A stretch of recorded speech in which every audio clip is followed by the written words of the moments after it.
எல்லோருக்கும் வணக்கம். இது உங்கள் study with Darshan YouTube channel. நம்ம இந்த வீடியோவில் நவம்பர் 14ஆம் தேதிக்கான கரண்ட் அஃபேர்ஸ் பார்க்க போகிறோம்.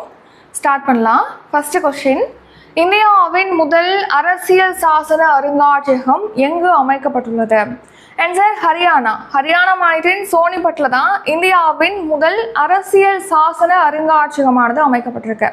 ஸோ இதே மாதிரி ஒரு கொஸ்டின் நம்ம ஏற்கனவே பார்த்துருப்போம். அதாவது இந்தியாவின் முதல் அரசியல் அமைப்பு பூங்கா எங்கே அமைக்கப்பட்டிருக்கு அப்படின்னு சொல்லி பார்த்துருப்போம். அது புனேல அமைக்கப்பட்டிருக்கு. இது அருங்காட்சியகம், இந்தியாவின் முதல் அரசியல் சாசன அருங்காட்சியகம் ஹரியானால சோனிபட்டில் இருக்கக்கூடிய ஓபி ஜிண்டால் குளோபல் பல்கலைக்கழகத்தில் அமைக்கப்பட்டிருக்கு. ஸோ இந்த அரசியல் சாசன அருங்காட்சியகத்தோட பேர் என்ன அப்படின்னு கேட்டிங்கன்னா, the constitution academy and the rights and freedoms museum அப்படிங்கிறது தான் இந்த அரசியல் சாசன அருங்காட்சியகத்துடைய பெயர். ஸோ இது எவ்வளோ சதுர அடி பரப்பளவுக்கு அமைக்கப்பட்டிருக்கு இந்த அருங்காட்சியகம் அப்படின்னு கேட்டிங்கன்னா 10,000 சதுர அடி பரப்பளவுக்கு அமைக்கப்பட்டிருக்கு. ஸோ இதை வர நவம்பர் 26ஆம் தேதி மக்களவைத் தலைவர், அதாவது 18வது லோக்சபா தலைவர் ஓம் பிர்லா அவர்கள் திறந்து வைக்க போகிறாரு. ஏன் ஸ்பெஷலாக இந்த நவம்பர் 26ஆம் தேதி இந்த அருங்காட்சியகத்தை திறந்து வைக்கிறாங்க அப்படின்னா, அந்த நவம்பர் 26ஆம் தேதி தான் நம்ம இந்திய அரசியலமைப்பானது ஏற்றுக்கொள்ளப்பட்டது. ஸோ அதனால அந்த நவம்பர் 26ஆம் தேதியில் இந்த அருங்காட்சியகத்தை திறந்து வைக்க இருக்காங்க. ஸோ உங்களுக்கான கொஸ்டின், நவம்பர் 26ஆம் தேதி இந்திய அரசியலமைப்பு ஏற்றுக்கொள்ளப்பட்டதுன்னு சொல்லி பார்த்தோம். எந்த வருஷம் நவம்பர் 26ஆம் தேதி இந்த இந்திய அரசியலமைப்பு ஏற்றுக்கொள்ளப்பட்டது அப்படிங்கிறத நீங்கள் கமெண்ட் பண்ணிடுங்க. அடுத்து மேலும் பார்த்தீங்கன்னா, இந்த அரசியல் சாசன அருங்காட்சியகம் இருக்கு இல்லையா, அதுக்கு வருவாங்களே பார்வையாளர்கள், அவங்களுக்கு வழிகாட்டுவதற்காக சென்னை ஐஐடி மாணவர்கள் பார்த்தீங்கன்னா அதிநவீன வழிகாட்டி ரோபோ உருவாக்கியிருக்காங்க. Next reason news. சமீபத்தில் இந்தியாவுடைய 2வது பெரிய பட்டாம்பூச்சி பன்முகத்தன்மை மையமாக காசிரங்கா தேசிய பூங்கா அறிவிக்கப்பட்டிருக்கு. அடுத்து நம்ம நாட்டின் முதல் கல்வெட்டியல் அருங்காட்சியகமானது ஹைதராபாத்தில் அமைக்கப்படுது. அடுத்து நாட்டிலே முதன்முறையாக சிவில் விமான போக்குவரத்து ஆராய்ச்சி அமைப்பு அப்படிங்கிறது பார்த்தீங்கன்னா ஹைதராபாத் பேகம்பேட் விமான நிலையத்தில் நிறுவப்பட்டிருக்கு. அடுத்து இந்தியாவின் முதல் இயற்கை எரிவாயு பங்க் குஜராத்தில் திறக்கப்பட்டிருக்கு. இந்தியாவில் முதல் உள்ளரங்க தடகள மற்றும் நீச்சல் வசதியானது ஒடிசா மாநிலத்தில் புவனேஸ்வரத்தில் தொடங்கப்பட்டிருக்கு. அடுத்து இந்தியாவின் முதல் அரசியலமைப்பு பூங்கா, முன்னாடி சொன்னேன் இல்லையா, புனேல இது தொடங்கப்பட்டிருக்கு. அடுத்து இந்தியாவின் முதல் மறுபயன்பாட்டு ஹைபிரிட் ராக்கெட் அப்படிங்கிறதோட பேர் என்னன்னா ரூமி 1. அடுத்து இந்தியாவுடைய முதல் உலகளாவிய திறன் மையம் அப்படிங்கிறது சென்னையில் அமைக்கப்பட இருக்கு. நம்ம நாட்டுடைய முதல் திறன் இந்தியா மையம் பார்த்தீங்கன்னா ஒடிசாவில் திறக்கப்பட்டிருக்கு. 2வது கேள்வி, இந்தியாவின் முதல் அனலாக் விண்வெளி திட்டம் எங்கு தொடங்கப்பட்டுள்ளது? ஆன்சர் லடாக்ல லேல தான் இஸ்ரோ இந்த இந்தியாவின் முதல் அனலாக் விண்வெளி திட்டத்தை தொடங்கி வச்சிருக்கு. ஸோ அனலாக் விண்வெளி திட்டம் அப்படின்னா என்னென்னா, இப்போது இந்தியா பார்த்தீங்கன்னா சந்திரனுக்கு விண்வெளி வீரர்கள் அனுப்புறதுக்கு திட்டமிட்டு இருக்காங்க. அதே மாதிரி பல்வேறு கிரகங்களில் ஆய்வு செய்கிறதுக்கும் இஸ்ரோ திட்டமிட்டு இருக்கு. ஸோ அதனால இப்போது வெவ்வேறு கிரகங்கள், விண்வெளி கிரகங்களுக்கு இடையில பயணம் மேற்கொள்ளும் போது நமக்கு நிறையா சவால்கள் இருக்கும். அதோடைய தட்பவெப்பநிலையாக இருக்கும், இந்த மாதிரி தொழில்நுட்பம் ரீதியான சவால்கள் பல இருக்கும். ஸோ அந்த சவால்களுக்கு நம்ம தயார் கொள்ளும் விதமாக தான் இந்த அனலாக் விண்வெளி திட்டத்தை தொடங்கியிருக்காங்க. லடாக்ல லேல இந்த திட்டத்தை இஸ்ரோ தொடங்கியிருக்கு. ஸோ இதன்படி எப்படி நம்ம தயார்படுத்திக் கொள்ளலாம் அப்படின்னு கேட்டிங்கன்னா, இப்போ சந்திரன் மாதிரி ஒரு இடம் நம்ம இந்தியாவில் இருக்குது அப்படின்னா அந்த தட்பவெப்பநிலை ஈக்குவலாக இருக்க மாதிரி, அதுக்கு ஓரளவு ஈக்குவலாக இருக்க மாதிரி ஒரு இடம் நம்ம இந்தியாவில் இருக்கும்போது அந்த இடத்துல நம்ம சோதனைகள் செய்கிறது, நம்ம கண்டுபிடிக்கக்கூடிய கருவிகளை சோதனை நடத்துறது, விண்வெளி வீரர்களுக்கு பயிற்சி அளிக்கிறது, இந்த மாதிரியானது மேற்கொள்ளுது. இப்போ எப்படி நம்ம ஒரு எக்ஸாம்னா மெயின் எக்ஸாம் இருக்கும்போது நம்ம அதுக்கு முன்னாடி பல்வேறு டெஸ்ட் அட்டன் பண்ணுறோம் இல்லையா, நிறைய டெஸ்ட் அட்டன் பண்ணுறோம் இல்லையா, அந்த மாதிரி விண்வெளிக்கு நம்ம போய் அங்கே சிரமப்படுறதுக்கு பதிலாக அங்கே உள்ள சுற்றுச்சூழலுக்கு ஏற்ற மாதிரி இங்கேயே ஒரு இடத்த உருவாக்கி அந்த இடத்துல நம்ம டெஸ்ட் பண்ணுறது, ப்ராக்டிஸ் பண்ணுறது, இந்த மாதிரியானது மேற்கொள்றதுக்காக தான் இந்த அனலாக் விண்வெளி திட்டத்தை இஸ்ரோ தொடங்கியிருக்காங்க. வேற்று கிரகத்தில் இருக்கக்கூடிய சூழல்களில் நம்மளை தயார்படுத்திக் கொள்வதற்காக இந்த திட்டம். ஸோ அதுக்கே லடாக்கை சூஸ் பண்ணணும். இந்தியாவில் எவ்வளோ இடங்கள் இருக்குது, ஏன் லடாக்கை சூஸ் பண்ணணும் அப்படின்னு கேட்டிங்கன்னா, லடாக் பார்த்தீங்கன்னா செவ்வாய் கிரகம் சந்திரனோட ஒத்து போகிற அளவுக்கு லடாக் தட்பவெப்பநிலை அதே மாதிரி சூழல்களானது இருக்குது. ஸோ எப்படின்னு கேட்டிங்கன்னா லடாக்ல வந்து தீவிர வெப்பநிலை மாற்றங்களானது இருக்குது. ஸோ 15 டிகிரி செல்சியஸ்லேருந்து 10 டிகிரி செல்சியஸ் வரைக்கும் அங்கே வெப்பநிலை இருக்கும். அதே மாதிரி அதிக உயரம் கொண்டதாக லடாக் இருக்குது. நெக்ஸ்ட்டு குறைந்த ஆக்சிஜன் வந்து லடாக்ல இருக்கும். ஸோ இந்த மாதிரி விண்வெளியில் அந்த கிரகங்களோட ஈக்குவலாக பார்த்தீங்கன்னா லடாக்ல அந்த தட்ப வெப்பநிலைகள் சுற்றுச்சூழல்கள் இருக்கிறதுனால லடாக்கை சூஸ் பண்ணியிருக்காங்க. அதுவும் லடாக்ல லேல தான் இந்த திட்டத்தை வந்து இஸ்ரோ தொடங்கியிருக்கேன். ஸோ இஸ்ரோ பற்றி பார்த்தோம்னா இஸ்ரோவுடைய தலைவராக சோம்நாத் ஸ்ரீதர பணிக்கர் சோம்நாத் வந்து இருக்காங்க. இஸ்ரோவுடைய ஹெட் குவார்டர் தலைமையகம் எங்கே இருக்குன்னா கர்நாடக மாநிலத்தின் பெங்களூர்ல இருக்கு. இஸ்ரோ 1969ஆம் ஆண்டு தொடங்கப்பட்டது. இஸ்ரோ அப்படிங்கிறதோட ஃபுல் ஃபார்ம் என்ன அப்படின்னா இந்தியன் ஸ்பேஸ் ரிசர்ச் ஆர்கனைசேஷன், இந்திய விண்வெளி ஆராய்ச்சி மையம்.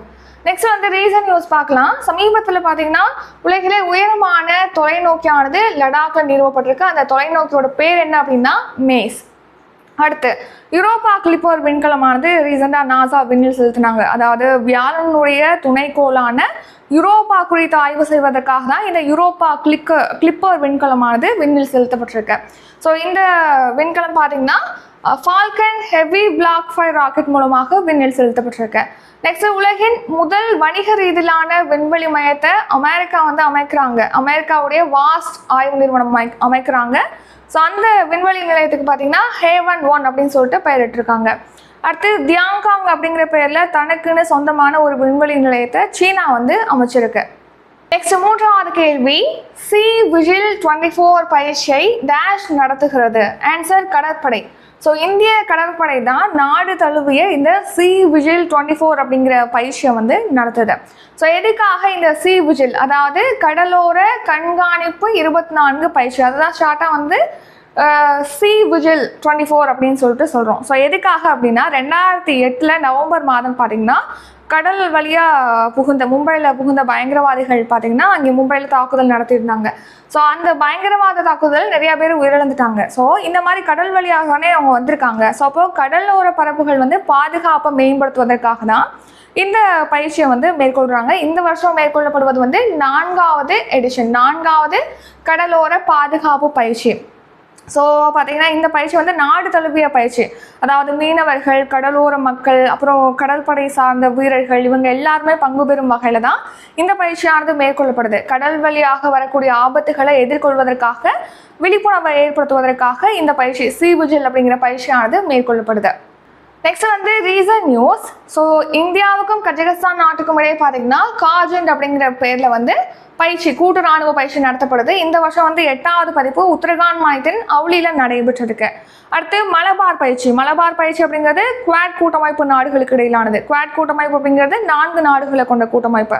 அதாவது இந்தியா, ஆஸ்திரேலியா, அமெரிக்கா, ஜப்பான், இந்த 4 நாடுகளை கொண்ட கூட்டமைப்பு தான் குவாட். அந்த குவாட் நாடுகள் தான் மலபார் பயிற்சியில் வந்து பங்கேற்பாங்க. ஸோ 4 நாடுகள் பங்கேற்கக்கூடிய இந்த மலபார் கடற்படை பயிற்சியானது சமீபத்தில் விசாகப்பட்டினத்தில் தொடங்கப்பட்டிருந்தது.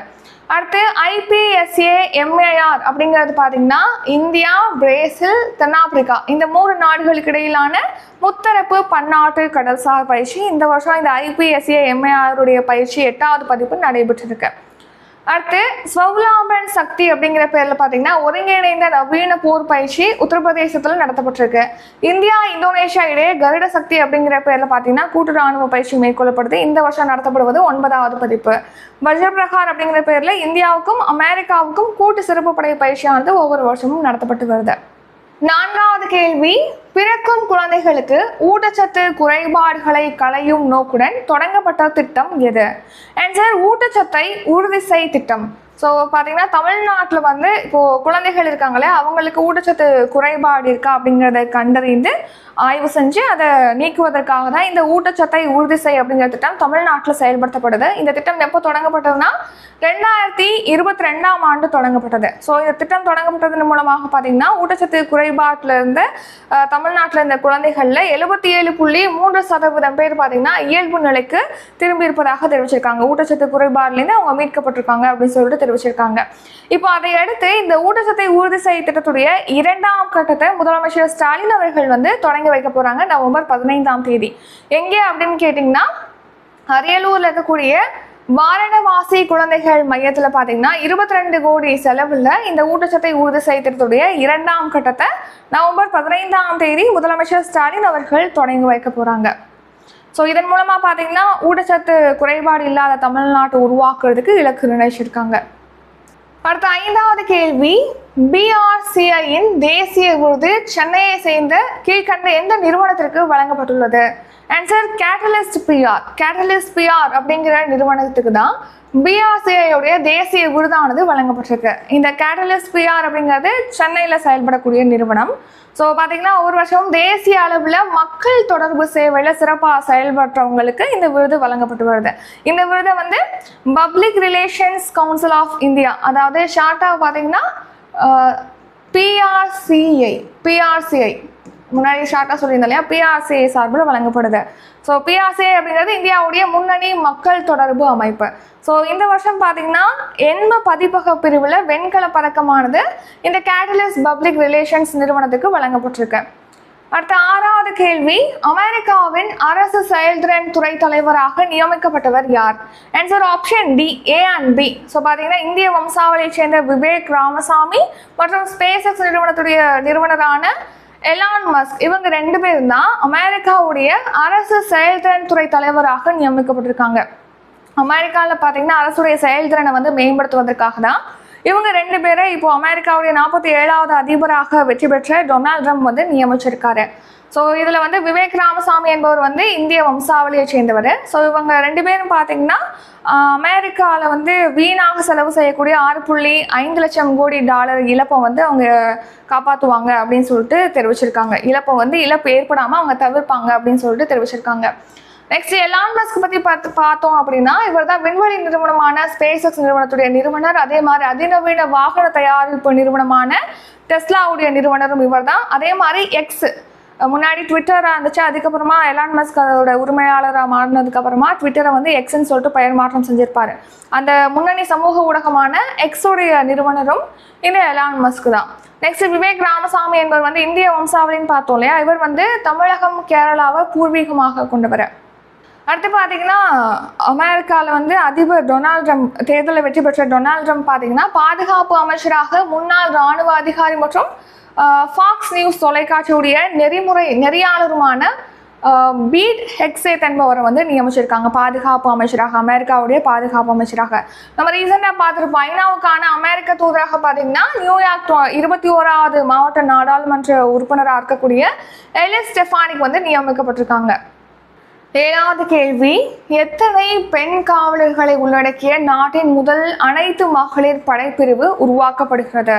ஆன்சர் 1025. எஸ்டர்டே கரண்ட் அஃபேர்ஸ்ல பார்த்துருப்போம். அதாவது CISF, அதாவது சென்ட்ரல் இண்டஸ்ட்ரியல் செக்யூரிட்டி ஃபோர்ஸ், மத்திய தொழிலக பாதுகாப்பு படையில் பார்த்தீங்கன்னா பெண்கள் மட்டும் முழுக்க பெண்கள் மட்டும் இருக்கக்கூடிய ஒரு படைப்பிரிவை உருவாக்குறதுக்கு மத்திய அரசு வந்து அனுமதி வழங்கியிருக்காங்க. ஸோ அதை அடுத்து 1025 பெண் காவலர்களை உள்ளடக்கிய CISF படையானது இப்போ உருவாக்கப்படுது. ஸோ கவனிங்க, இப்போ CISF படையை பொறுத்த வரைக்கும், அதாவது மத்திய தொழிலக பாதுகாப்பு படையை பொறுத்த வரைக்கும் இது பார்த்தீங்கன்னா VIP, அதாவது முக்கிய பிரமுகர்களுக்கு வந்து இந்த படை வந்து பாதுகாப்பு அளிக்குது. நாடாளுமன்ற கட்டடத்துக்கு வந்து இந்த படை தான் பாதுகாப்பு அளிக்குது. அதே மாதிரி முக்கியமான விமான நிலையங்கள், ரயில் நிலையங்கள் எல்லாம் இந்த CISF படை தான் பாதுகாப்பு வழங்குறாங்க. இப்போ இந்த CISF படையில் முழுக்க பெண்களை மட்டும் கொண்ட ஒரு படைப்பிரிவானது உருவாக்கப்படுது. ஸோ அதில் எத்தனை பெண் காவலர்கள் இருப்பாங்க அப்படின்னு சொல்லியிருக்காங்கன்னா 1025 பெண் காவலர்கள் இருப்பாங்கன்னு சொல்லியிருக்காங்க. இப்போ நம்ம நாட்டில் பார்த்தீங்கன்னா சுமார் 1.80 லட்சம் CISF படை வீரர்கள் இருக்காங்க. CISF படையை பொறுத்த வரைக்கும் பார்த்தீங்கன்னா இதில் 12 படைப்பிரிவுகள் இப்போ இருக்கு. இப்போ பார்த்தீங்கன்னா 1025 பெண் காவலர்களை உள்ளடக்கிய புதிய படைப்பிரிவானது உருவாக்கப்படுது. இது வந்து அனைத்து மகளிர் படைப்பிரிவு, பெண்கள் மட்டும் இருக்கக்கூடிய படைப்பிரிவு. ஸோ இந்த படைப்பிரிவு பார்த்தீங்கன்னா மூத்த கமாண்டர் தலைமையில் இந்த படைப்பிரிவானது அமைக்கப்படும் அப்படின்னு சொல்லிட்டு தெரிவிச்சிருக்காங்க. இந்த படைப்பிரிவுகளை பெண்கள் மட்டும் கொண்ட படைப்பிரிவு இது வந்து விமான நிலையங்கள், மெட்ரோ ரயில் நிலையங்கள், அப்புறம் முக்கியமான வரலாற்று நினைவு சின்னங்கள்ல பாதுகாப்பு வழங்கும் அப்படின்னு சொல்லிட்டு தெரிவிச்சிருக்காங்க. நெக்ஸ்ட் பெண் கமாண்டர் பிரிவு வந்து VIPக்கு பாதுகாப்பு அளிப்பாங்க, முக்கிய பிரமுகர்களுக்கு பாதுகாப்பு வழங்குவாங்க அப்படின்னு சொல்லிட்டு தெரிவிச்சிருக்காங்க. நெக்ஸ்ட் 8வது கேள்வி, தமிழகத்தில் ஆதிதிராவிடர் மற்றும் பழங்குடியினர் மக்களின் வாழ்க்கை முன்னேற்றத்திற்காக தொண்டாற்றியவர்களுக்கு எந்த விருது வழங்கப்படுகிறது? ஆன்சர் ஆப்ஷன் சி, அம்பேத்கர் விருது. டாக்டர் அம்பேத்கர் விருது தான் ஒவ்வொரு வருஷமும் நம்ம தமிழ்நாட்டில் ஆதி திராவிடர் மற்றும் பழங்குடியின மக்களுடைய வாழ்க்கையுடைய முன்னேற்றத்துக்காக தொண்டாற்றியவங்களுக்கு வழங்கப்படுது. இதுல ஆப்ஷன் பாத்தீங்கன்னா கபீர் புரஸ்கார் அப்படிங்கிறது வந்து சமுதாய நல்லிணத்துக்காக பாடுபட்டவங்களுக்கு வழங்கப்படுது. கோட்டை அமீர் பதக்கம் அப்படிங்கிறது பார்த்தீங்கன்னா மத நல்லிணக்கத்துக்காக போராடியவங்களுக்கு இந்த கோட்டை அமீர் பதக்கம் வழங்கப்படுது. இல்லை டாக்டர் அம்பேத்கர் விருது அப்படிங்கிறது நம்ம தமிழ்நாட்டில் ஆதி திராவிடர் மற்றும் பழங்குடியினருடைய முன்னேற்றத்துக்காக பாடுபட்டவங்களுக்கு தொண்டாற்றியவங்களை சிறப்பிக்கும் வகையில் ஒவ்வொரு வருஷமும் வழங்கப்பட்டு வருது. ஸோ இது தமிழ்நாட்டை சேர்ந்த ஒருவருக்கு தான் இந்த விருது வழங்கப்படுது. அது கேள்வி, உலக நீரிழிவு நோய் தினம் எந்த நாளில் அனுசரிக்கப்படுகிறது? ஆன்சர் நவம்பர் 14ஆம் தேதி. ஒவ்வொரு வருஷமும் நவம்பர் 14ஆம் தேதி தான் உலக நீரிழிவு நோய் தினம், அதாவது வேர்ல்டு டயபெட்டிஸ் டே வந்து அனுசரிக்கப்படுகிறது. நீரிழிவு நோய் அப்படின்னா என்ன? சர்க்கரை நோய் அப்படின்னு சொல்லுவோம். ஸோ நீரிழிவு நோய் எதனால் ஏற்படுது அப்படின்னா உடலில் பார்த்தீங்கன்னா கணையத்தினால இன்சுலின் வந்து சுரக்கப்படுது. இந்த இன்சுலின் வந்து கணையத்தினால ஒழுங்காக சுரக்கப்படலாட்டியோ இல்லைன்னா இன்சுலின் வந்து சுரக்கப்படுது ஆனால் அதோட வேலையை அது சரியாக செயலாட்டினாலும் இந்த நீரிழிவு நோயானது ஏற்படுது. ஸோ இந்த நீரிழிவு நோய் குறித்த விழிப்புணர்வை ஏற்படுத்துவதற்காக ஒவ்வொரு வருஷமும் நவம்பர் 14ஆம் தேதி உலக நீரிழிவு நோய் தினமானது அனுசரிக்கப்படுகிறது. இந்த வருஷம் தீம் என்னன்னா பிரேக்கிங் பேரியர்ஸ் பிரிட்ஜிங் கேப்ஸ் அப்படிங்கிறது, அதாவது தடைகளை உடைத்தல் இடைவெளிகளை குறைத்தல் அப்படிங்கிறது தான் இந்த வருஷம் உலக நீரிழிவு நோய் தினத்திற்கான தீம். ஸோ நீரிழிவு நோய் அப்படிங்கிறது கணையத்தினால போதுமான அளவு இன்சுலின் சுரக்கப்படலாட்டியும் இல்லைன்னா அந்த இன்சுலின் சுரக்கப்பட்ட இன்சுலின் வந்து அதோடைய வேலையை சரியாக செயலாட்டியும் ஏற்படக்கூடிய ஒரு நாள்பட்ட நிலை தான் நீரிழிவு நோய் அப்படிங்கிறது. இந்த நீரிழிவு நோய் இந்த இன்சுலின் வந்து ஒழுங்கா சுரக்கலை இல்லைன்னா அதோட வேலையை செய்யலை அப்படின்னா ரத்தத்தில் குளுக்கோஸ் அளவானது அதிகரிச்சிடும். ஏன்னா இன்சுலின் வந்து ரத்தத்தில் இருக்கக்கூடிய குளுக்கோஸோட அளவை வந்து கட்டுப்படுத்தக்கூடிய வேலையை செய்யக்கூடியதான் இன்சுலின். ஸோ அதோட வேலையை செயலாட்டி குளுக்கோஸ் வந்து ரத்தத்தில் அதிகரிச்சிடும். ஸோ இது வந்து நமக்கு உடல் உபாதைகளை தரக்கூடியதாக இருக்குது. ஸோ அதுதான் வந்து நம்ம நீரிழிவு நோய் அப்படின்னு சொல்கிறோம். ஸோ நீரிழிவு நோயால் பாதிக்கப்பட்டவங்களுக்கு ஏற்படக்கூடிய பொதுவான அறிகுறிகள் என்னென்ன அப்படின்னா அதிகரித்த தாகம், அதிகமாக தாகம் எடுக்கும், அடிக்கடி வந்து சிறுநீர் கழிப்பாங்க, மங்கலான பார்வை இருக்கும், சோர்வாயிருவாங்க, அதே மாதிரி எடை இழப்பு, திடீர்னு இழப்பு இருக்கும் அவங்களுக்கு. ஸோ இந்திய மருத்துவ ஆராய்ச்சி கவுன்சில் இந்திய நீரிழிவு நோய் 2023 அறிக்கைப்படி பார்த்தீங்கன்னா நம்ம நாட்டில் வந்து நீரிழிவு நோய் பாதிப்பு அப்படிங்கிறது 10.1 கோடியாக இருக்குது அப்படின்னு சொல்லிட்டு தெரிவிச்சிருக்காங்க. நெக்ஸ்ட் 10வது கேள்வி, தேசிய ட்ராக் சைக்கிளிங் சாம்பியன்ஷிப் போட்டி தமிழகத்தில் முதன்முறையாக எங்கு தொடங்கப்பட உள்ளது? ஆன்சர் மேலக்கோட்டையூர். மேலக்கோட்டையூர்ல தான் இப்போ தேசிய ட்ராக் சைக்கிளிங் சாம்பியன்ஷிப் போட்டியானது தொடங்கப்பட இருக்கு. ஸோ இந்த வருஷம் நடத்தப்படுவது 76வது தேசிய ட்ராக் சைக்கிளிங் சாம்பியன்ஷிப் போட்டி நவம்பர் 15லேருந்து 19ஆம் தேதி வரைக்கும் இந்த போட்டி நடைபெற இருக்கு. ஸோ இந்த தடவை தான் முதன்முறையாக நம்ம தமிழகத்தில் இந்த போட்டி நடத்தப்படுது. எங்கே அப்படின்னா மேலக்கோட்டையூரில் இருக்கக்கூடிய தமிழ்நாடு உடற்கல்வி மற்றும் விளையாட்டு பல்கலைக்கழக வளாகத்தில் தான் இந்த போட்டியானது நடத்தப்பட இருக்கு. ஸோ இந்த ட்ராக் சைக்கிளிங் போட்டியை பார்த்தீங்கன்னா நம்ம தமிழ்நாடு விளையாட்டு மேம்பாட்டு ஆணையம் மற்றும் இந்திய சைக்கிள் ஓட்டுதல் சம்மேளனம் இணைந்து தான் நடத்துகிறாங்க. ஸோ இதை பார்த்தீங்கன்னா துணை முதலமைச்சர் உதயநிதி ஸ்டாலின் அவர்கள் தொடங்கி வைக்க இருக்காங்க. நெக்ஸ்ட் 11வது கேள்வி, 16வது நிதி ஆணையம் யாருடைய தலைமையில் அமைக்கப்பட்டுள்ளது? ஆன்சர் அரவிந்த் பனகாரியா. அரவிந்த் பனகாரியா அவர்கள் தலைமையில் தான் 16வது நிதி ஆணையம் அமைக்கப்பட்டிருக்கு. நிதி ஆணையம் அப்படிங்கிறது பார்த்தீங்கன்னா 5 ஆண்டுகளுக்கு ஒரு முறை அமைக்கிறாங்க. இப்போ என்னன்னா நம்ம நாட்டில் வசூலிக்கக்கூடிய வரியில் பார்த்தீங்கன்னா பெருவாரியான வரி அப்படிங்கிறது மத்திய அரசுக்கு தான் போகுது. ஆனால் மாநில அரசு பார்த்தீங்கன்னா நிறையா செலவு செய்கிற மாதிரி இருக்கு. ஸோ அதனால மத்திய அரசு வசூலிக்கக்கூடிய வரியில் இவ்வளோ பர்சன்டேஜ் வந்து மாநிலங்களுக்கு பகிர்ந்தளிக்கலாம். அது தொடர்பாக அவங்க பரிந்துரைகளை வழங்குவதற்காக தான் இந்த நிதி ஆணையமானது அமைக்கப்படுது 5 ஆண்டுகளுக்கு ஒரு முறை. இப்போ 15 நிதி ஆணையம் வரைக்கும் அமைச்சிருக்காங்க. அடுத்து 16வது நிதி ஆணையம் வந்து அமைச்சிருக்காங்க. ஸோ இதோடைய தலைவராக அரவிந்த் பனகாரியா இருக்காங்க. மேலும் இதோடைய உறுப்பினர்களாக பார்த்தீங்கன்னா அஜய் நாராயண் ஜா, ஆனி ஜார்ஜ் மேத்யூ, மனோஜ் பாண்டா, அடுத்து சௌமியா காந்தி கோஷ், இவங்கெல்லாம் வந்து நிதி ஆணையத்துடைய உறுப்பினர்களாக இருக்காங்க. நிதி ஆணையத்துடைய செயலாளராக பார்த்தீங்கன்னா ரித்விக் பாண்டே வந்து நியமிக்கப்பட்டிருக்காங்க. இப்போ எதுக்காக இந்த 16வது நிதி ஆணையம் பற்றி பார்க்குறோன்னா இப்போ 4 நாள் பயணமாக இந்த 16வது நிதி ஆணையம் பார்த்தீங்கன்னா தமிழகத்துக்கு வராங்க. ஸோ அதனால் அதை பற்றி பார்க்குறோம். நெக்ஸ்ட் நிதி ஆணையம் பற்றி பார்த்தோம்னா நிதி ஆணையம் பற்றி அரசியலமைப்பில் பார்த்தீங்கன்னா சரத்து 280 வந்து குறிப்பிடப்படுது. ஸோ 5 ஆண்டுகளுக்கு ஒரு முறை நிதி ஆணையமானது அமைக்கப்படும் அப்படின்னு சொல்லிட்டு ஆர்டிகல் 280 வந்து குறிப்பிட்டிருக்காங்க. ஸோ நெக்ஸ்ட் பார்த்தீங்கன்னா ஃபர்ஸ்ட் வந்து முதல் நிதி ஆணையம், முதல் நிதிக்குழு அப்படிங்கிறது வந்து நிதி ஆணைய சட்டம் 1951 படி கேசி நியோகி அவர்கள் தலைமையில் தான் அமைக்கப்பட்டிருக்கு முதல் நிதிக்குழு, அதாவது முதல் நிதி ஆணையம் அமைக்கப்பட்டிருக்கு. ஸோ நிதி ஆணையம் அப்படிங்கிறது ஒரு சட்ட அங்கீகாரம் பெற்ற அமைப்பு. இந்த நிதி ஆணையத்தில் 5 பேர் இருப்பாங்க, ஒரு தலைவர் 4 உறுப்பினர்கள் சொல்லிட்டு 5 பேர் இருப்பாங்க. இந்த நிதி ஆணையத்துடைய பணிகள் மற்றும் பரிந்துரைகள் பற்றி எந்த சரத்தில் குறிப்பிடப்பட்டிருக்கு அப்படின்னா 281. நிதி ஆணையம் பற்றி 280, அதோடைய பரிந்துரைகள் பற்றி பணிகள் பற்றி 281 குறிப்பிடப்பட்டிருக்கு. அடுத்து லாஸ்டா 16வது நிதி ஆணையத்துக்கு முன்னாடி 15வது நிதி ஆணையம் தான் இருந்தது. அந்த 15வது நிதி ஆணையத்துடைய தலைவராக இருந்தவர் யாருன்னா NK சிங்.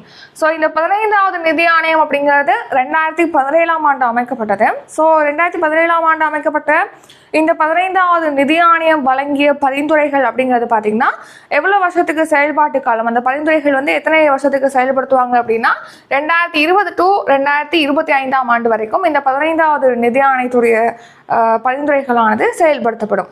அடுத்து 12வது கேள்வி, இந்தியா விளையாட்டுக்காக ஜிடிபியில் %% மட்டுமே செலவழிக்கிறது. Answer option B 0.1%. ஸோ பார்த்தீங்கன்னா இப்போ நம்ம பட்ஜெட்டை பொறுத்த வரைக்கும் இவ்வளவுக்கு இந்த துறைக்கு இவ்வளோ ஒதுக்கீடு செய்கிறாங்க, இவ்வளவுக்கு இந்தியா செலவு செய்யுது அப்படின்னு சொல்லி நம்ம பார்க்குறோம் இல்லையா. அதில் ஸ்போர்ட்ஸ்க்காக விளையாட்டுக்காக இந்தியா மொத்த ஜிடிபியில் 0.1% மட்டும்தான் செலவழிக்குது. இதே டைமில் மேலை நாடுகளை பொறுத்த வரைக்கும் பார்த்தீங்கன்னா மேலை நாடுகள் 1%க்கு மேலே இந்த விளையாட்டுக்காக செலவழிக்கிறாங்க. ஸோ இப்போ எதுக்காக பார்க்குறோன்னா, இப்போ ஒலிம்பிக் போட்டி 2036ஆம் ஆண்டுக்கான ஒலிம்பிக் போட்டியை இந்தியா நடத்துறதுக்கு விருப்ப கடிதம் வந்து வழங்கியிருக்கு அப்படின்னு சொல்லி நம்ம பார்த்துருப்போம். ஸோ ஒலிம்பிக் போட்டிகளை நடத்துறதுனால என்ன பெனிஃபிட் இருக்கும் அப்படின்னு கேட்டிங்கன்னா, ஒலிம்பிக் போட்டிகளை காண்பதற்காக சர்வதேச நாடுகள்லேருந்து நம்ம இந்தியாவுக்கு வருவாங்க. ஸோ இதனால சுற்றுலா அதிகரிக்கும். ஸோ இந்தியாவில் ஒலிம்பிக் போட்டிகளை மட்டும் பார்க்காம பக்கத்தில் ஹோட்டலில் தங்கி இருப்பாங்க, 2-3 நாளைக்கு இருப்பாங்க. அதே மாதிரி இங்கே உள்ள சுற்றுலா தலங்களை அவங்க போய் பார்ப்பாங்க. ஸோ இந்த மாதிரி சுற்றுலா வந்து அதிகரிக்கும், அதனால இந்தியாவுக்கு வந்து வருமானம் அதிகரிக்கும்.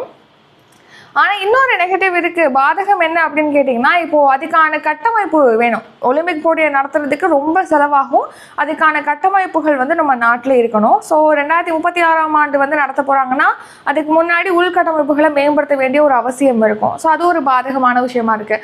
ஸோ இந்த மாதிரியான ஒரு ரீசன் சொல்லி தான் 2026ஆம் ஆண்டு காமன்வெல்த் போட்டியை நடத்துறதுலேருந்து ஆஸ்திரேலியா வந்து விலகி இருக்கும். அதாவது அதிக செலவு காரணமாக ஆஸ்திரேலியா வந்து 2026ஆம் ஆண்டு விக்டோரியாவில் நடைபெற இருந்த காமன்வெல்த் விளையாட்டு போட்டியை நடத்துறதுலேருந்து விலகிடுச்சு. அதே மாதிரி 2030ஆம் ஆண்டு கனடாவில் அல்பர்டாவில் நடத்துறதுக்கு காமன்வெல்த் விளையாட்டு போட்டிகள் நடத்துறதுக்கு பிளான் பண்ணியிருப்பாங்க. அதுல இன்னும் கனடா விலகி இருப்பதாக தெரிவிச்சிருக்காங்க. ஸோ இந்தியாவில் கடைசியாக நடந்த மிகப்பெரிய விளையாட்டு போட்டி, சர்வதேச விளையாட்டு போட்டி அப்படின்னு பார்க்கும்போது 2010 காமன்வெல்த் விளையாட்டு போட்டிகள் நடந்தது. இதுதான் கடைசியாக இந்தியாவில் நடத்தப்பட்ட மிகப்பெரிய விளையாட்டு போட்டி. நெக்ஸ்ட் 13வது கேள்வி, உலக கருணை தினம் எந்த நாளில் அனுசரிக்கப்படுகிறது? ஆன்சர் நவம்பர் 13ஆம் தேதி. ஆண்டுதோறும் பார்த்தீங்கன்னா உலக கருணை தினமானது நவம்பர் 13ஆம் தேதி அனுசரிக்கப்படுகிறது. ஸோ உலக கருணை இயக்கம் தான் 1998ஆம் ஆண்டு இந்த நவம்பர் 13ஆம் தேதியை உலக கருணை தினமாக அறிவிச்சிருக்கும். நெக்ஸ்ட் குழந்தைகள் தினம். ஸோ ஜவஹர்லால் நேரு அவர்களுடைய பிறந்த தினம் பார்த்தீங்கன்னா நவம்பர் 14ஆம் தேதி. அவருடைய பிறந்த நாள் தான் குழந்தைகள் தினமாக இந்தியாவில் அனுசரிக்கப்படுது. ஸோ இது பார்த்தீங்கன்னா பால் திவாஸ் அப்படின்னும் அழைக்கப்படுது. நெக்ஸ்ட் வந்து ஷார்ட் நியூஸ். சபரிமலை பக்தர்களுக்கு வழிகாட்டுவதற்காக பார்த்தீங்கன்னா சுவாமி சேட்பாட் செயலியானது அறிமுகப்படுத்தப்பட்டிருக்கு. அது தமிழ்நாட்டில் முதன்முறையாக சர்வதேச அளவிலான கூடைப்பந்து போட்டி வந்து நவம்பர் 22 மற்றும் 25 ஆகிய நாட்களில் நடைபெற இருக்கு. ஜார்க்கண்டில் இப்போ முதல் கட்ட தேர்தல் நடைபெற்றதுலையே அதில் 66.18% வாக்குகள் பதிவாயிருக்குன்னு சொல்லியிருக்காங்க. நெக்ஸ்ட் பிரிட்டனை சேர்ந்த எழுத்தாளர் சமந்தா ஹார்வேக்கு வந்து இந்த வருஷத்துக்கான புக்கர் பரிசு வழங்கப்பட்டிருக்கு. இதை நம்ம நேற்றுள்ள கரண்ட் அஃபேர்ஸ்லேயே பார்த்துட்டோம். நெக்ஸ்ட் வந்து ரிவிஷன் ரிவிஷன் பார்க்கறதுக்கு முன்னாடி பார்த்தீங்கன்னா இப்போ நவம்பர் 17ஆம் தேதி கரண்ட் அஃபேர்ஸ் லைவ் கிளாஸ் வந்து ஸ்டார்ட் பண்ணுறோம். லைவ் கிளாஸ் பற்றிய டீட்டெயில் டிஸ்கிரிப்ஷனில் போட்டிருக்கோம். ஆல்ரெடி யூடியூப்ல ஒரு வீடியோ வந்து அப்லோட் பண்ணியிருக்கோம். வேறு ஏதாவது உங்களுக்கு அந்த கிளாஸ் பற்றிய டவுட் இருக்குன்னா கான்டாக்ட் நம்பர் டிஸ்கிரிப்ஷனில் இருக்குது, அந்த நம்பருக்கு கால் பண்ணியோ இல்லைனா வாட்ஸ்அப்பில் டெக்ஸ்ட் பண்ணியோ தாராளமாக கேட்கலாம். ஸோ அதே மாதிரி Tamil test batch group 4 group 2க்காக ஸ்டார்ட் பண்ணுறோம். நியூ புக் ஓல்டு புக் 2 புக்குமே ஸ்டார்ட் பண்ணுறோம். மேக்ஸ் பேட்ச் வந்து ஸ்டார்ட் ஆகுது. குரூப் 1 டெஸ்ட் பேட்ச் வந்து நவம்பர் 19ஆம் தேதி ஸ்டார்ட் ஆகுது. அப்கமிங் டெஸ்ட் பேட்சை பற்றிய டீட்டெயிலாம் டிஸ்கிரிப்ஷனில் இருக்குது, செக் பண்ணி பார்த்துக்குங்க. ஸோ இப்போது பார்க்கலாம் ரிவிஷன். ஃபர்ஸ்ட் கொஸ்டின், இந்தியாவின் முதல் அரசியல் சாசன அருங்காட்சியகம் எங்கு அமைக்கப்பட்டுள்ளது? Answer option D Haryana. இரண்டாவது கேள்வி, இந்தியாவின் முதல் அனலாக் விண்வெளி திட்டம் எங்கு தொடங்கப்பட்டுள்ளது? ஆன்சர் லடாக். மூன்றாவது கேள்வி, சி விஜில் 24 பயிற்சியை டேஷ் நடத்துகிறது. ஆன்சர் கடற்படை. நான்காவது கேள்வி, பிறக்கும் குழந்தைகளுக்கு ஊட்டச்சத்து குறைபாடுகளை களையும் நோக்குடன் தொடங்கப்பட்ட திட்டம் எது? ஆன்சர் ஊட்டச்சத்தை உறுதி செய் திட்டம். ஐந்தாவது கேள்வி, பிஆர்சிஐயின் தேசிய விருது சென்னையை சேர்ந்த கீழ்கண்ட எந்த நிறுவனத்திற்கு வழங்கப்பட்டுள்ளது? Answer catalyst PR. ஆறாவது கேள்வி, அமெரிக்காவின் அரசு செயல்திறன் துறை தலைவராக நியமிக்கப்பட்டவர் யார்? Answer option D, A and B. ஏழாவது கேள்வி, எத்தனை பெண் காவலர்களை உள்ளடக்கிய நாட்டின் முதல் அனைத்து மகளிர் படைப்பிரிவு உருவாக்கப்படுகிறது? ஆன்சர் 1025 பெண் காவலர்கள். எட்டாவது கேள்வி, தமிழகத்தில் ஆதிதிராவிடர் மற்றும் பழங்குடியின மக்களின் வாழ்க்கை முன்னேற்றத்திற்காக தொண்டாற்றியவர்களுக்கு எந்த விருது வழங்கப்படுகிறது? ஆன்சர் அம்பேத்கர் விருது. ஒன்பதாவது கேள்வி, உலக நீரிழிவு நோய் தினம் எந்த நாளில் அனுசரிக்கப்படுகிறது? ஆன்சர் நவம்பர் 14ஆம் தேதி.